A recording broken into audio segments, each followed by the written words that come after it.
मंच पे विराजमान माननीय रामराजे नायक जी, शिवेंद्र सिंह जी और पाटनकर जी, माने जी, अन्य लोग जो उपस्थित है, और सबके लिए मेरा हार्दिक धन्यवाद।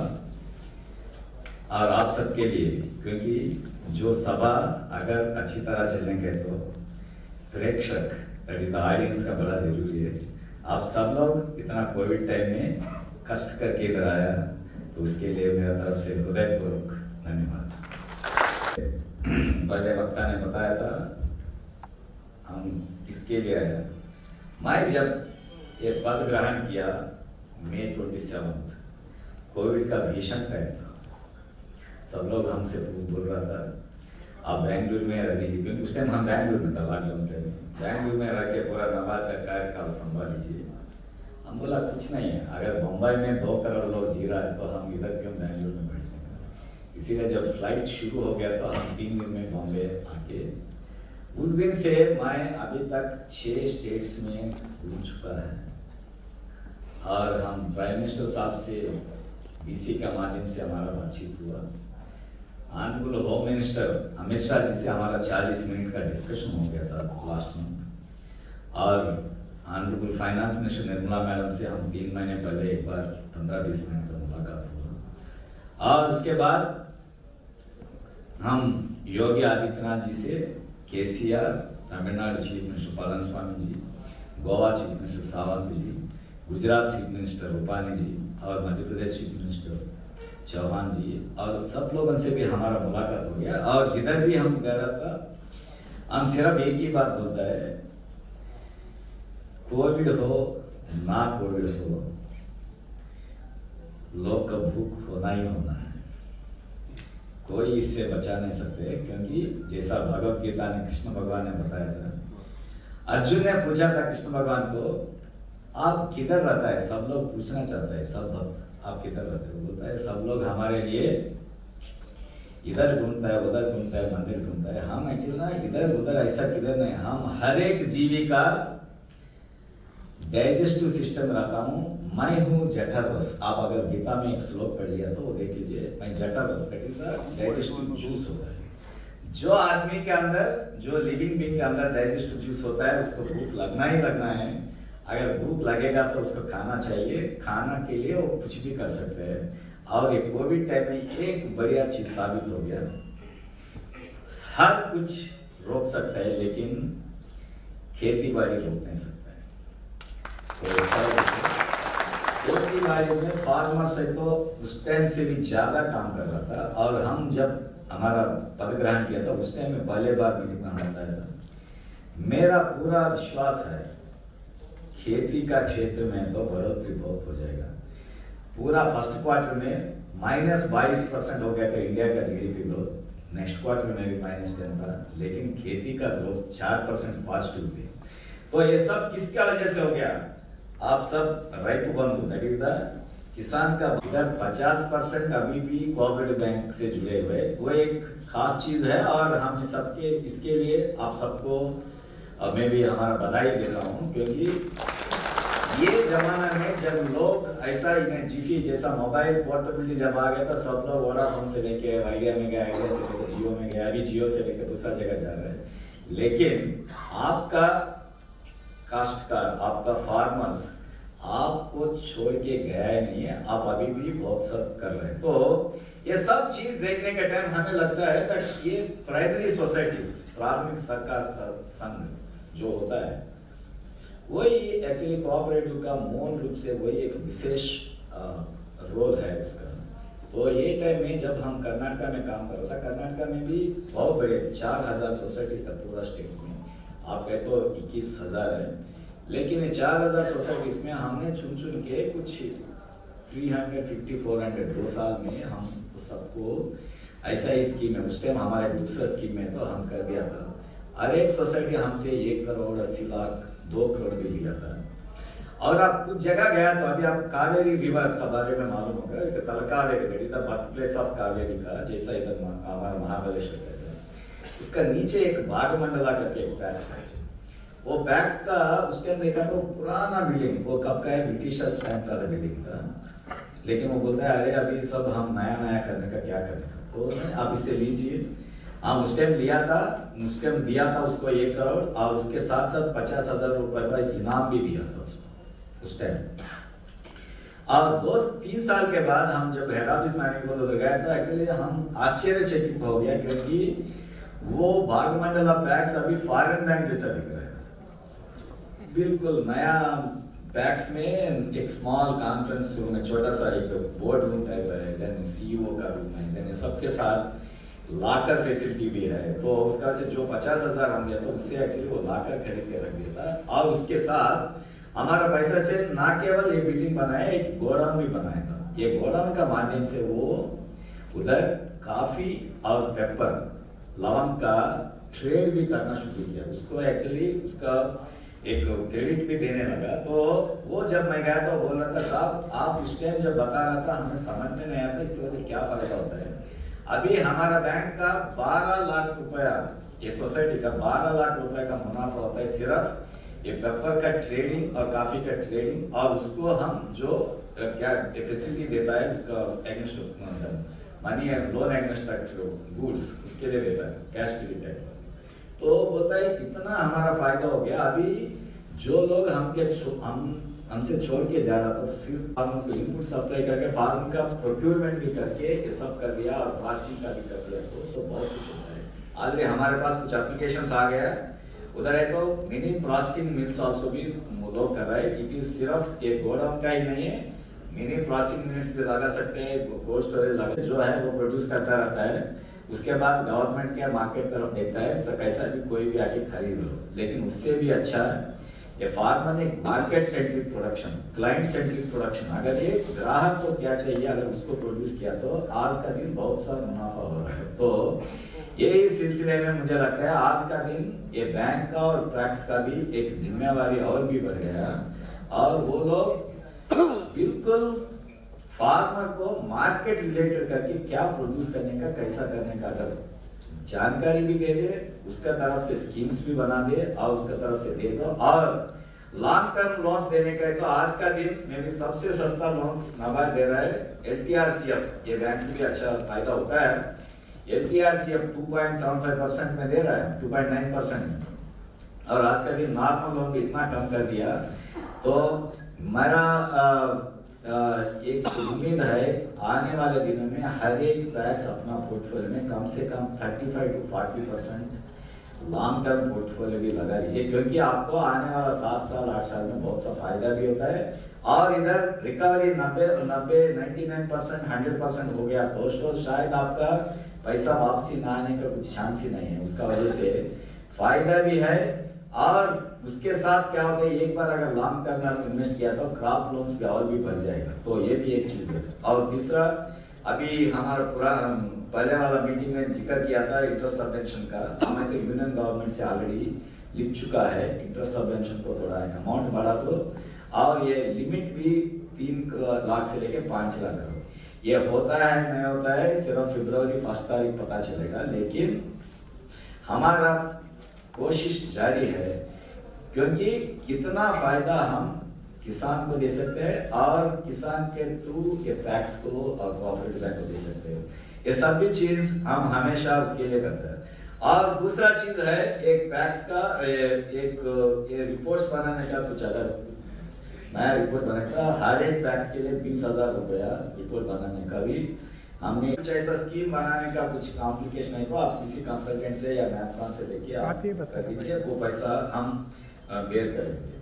वो एक है। और तीसरा एक सरकारी मैगजीन करने का हमने कुछ पैसा दिया था 1 लाख रुपया, क्योंकि सरकारी मैगजीन लाना बड़ा जरूरी है, क्योंकि हर एक जगह जिधर भी जाएगा लोगों को जानकारी होने का आज का दिन क्या क्या हो रहा है, क्योंकि सब लोग मोबाइल में देखते हैं लेकिन सरकारी न्यूज ज्यादा मोबाइल में नहीं आता है, तो उसका वजह से एक किताब में होना बड़ा जरूरी है सरकारी।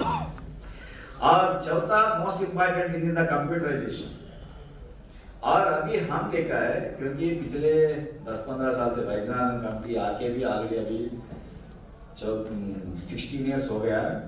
अगर वो दिन लड़की पैदा होता अभी पैदा नौजवान होते, लेकिन हमारा कोऑपरेटिव जो वैद्यनाथन के बाद ज्यादा चेंजेस हुआ ही नहीं, क्योंकि जो अच्छा चल रहा है वैसा ही चल रहा है, जो नहीं है तो फिर वापस बीच में थोड़ा अच्छा हो गया फिर अगेन वापस चले गया।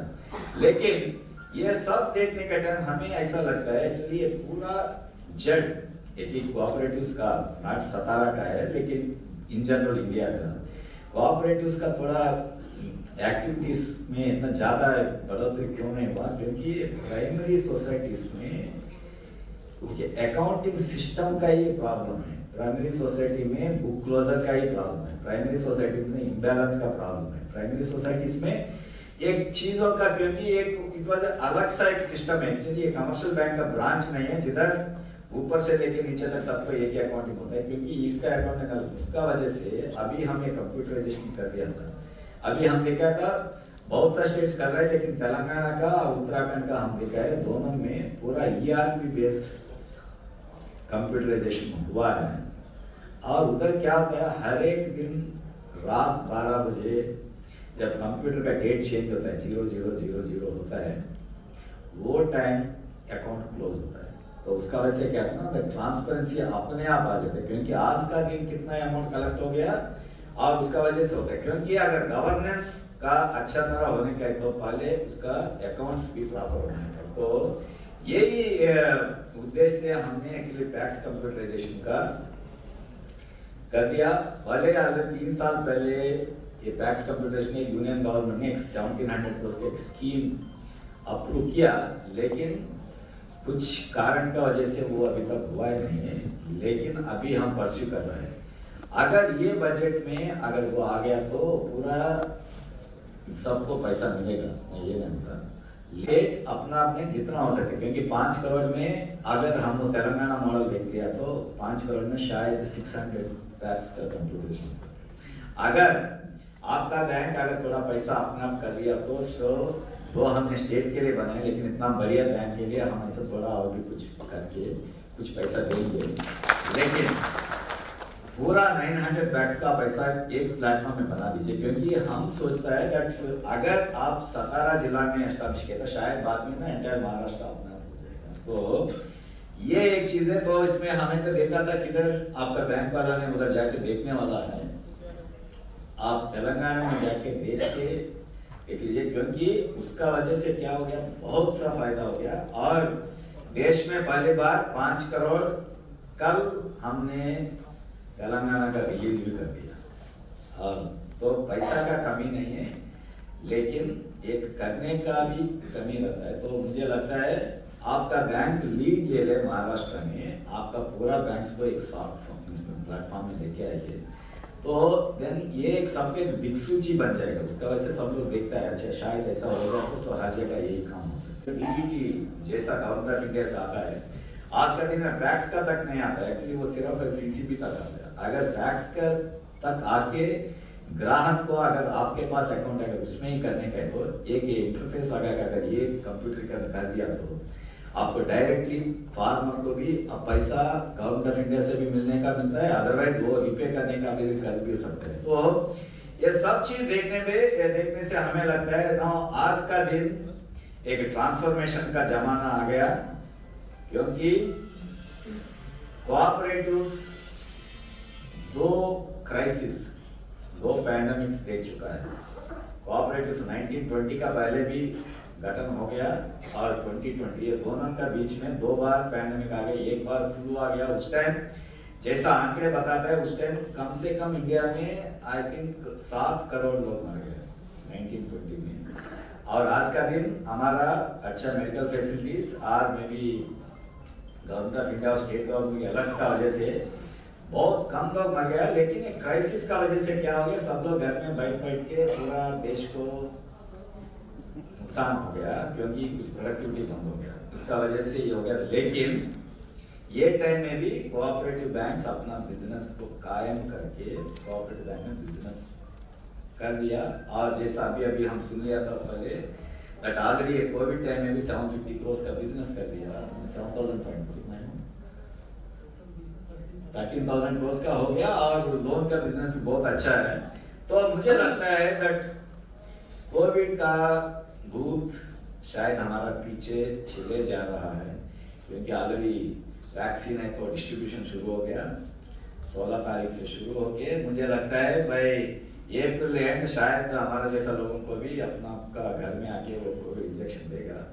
अगर वो हो गया तो लोग अपना मास्क निकाल के खुलेआम काम कर सकते हैं और वही टाइम अगेन हमारा रिकवरी बहुत होता है। तो उसका वजह से मुझे लगता है आने वाला साल is going to be very big kind of a business India, क्योंकि हर एक आंकड़ा वर्ल्ड बैंक से लेके हर एक एस्टिमेशन होता है आने वाले साल इंडिया का ग्रोथ रेट कम से कम मोरओवर 2025 या 26 तक अगर $5 ट्रिलियन इकॉनमी अगर इंडिया होने का है तो एग्रीकल्चर भी उसके साथ साथ ग्रोथ होना बड़ा जरूरी है, क्योंकि एग्रीकल्चर इज एक अंग है उसका। बिकॉज 15% हिस्सा अगर एग्रीकल्चर का है तो ये 15% भी ऐसा ना आज का दिन 2 ट्रिलियन वाला में अगर 5 ट्रिलियन हो गया तो 2 गुना या 3 गुना वो बढ़ना पड़ता है।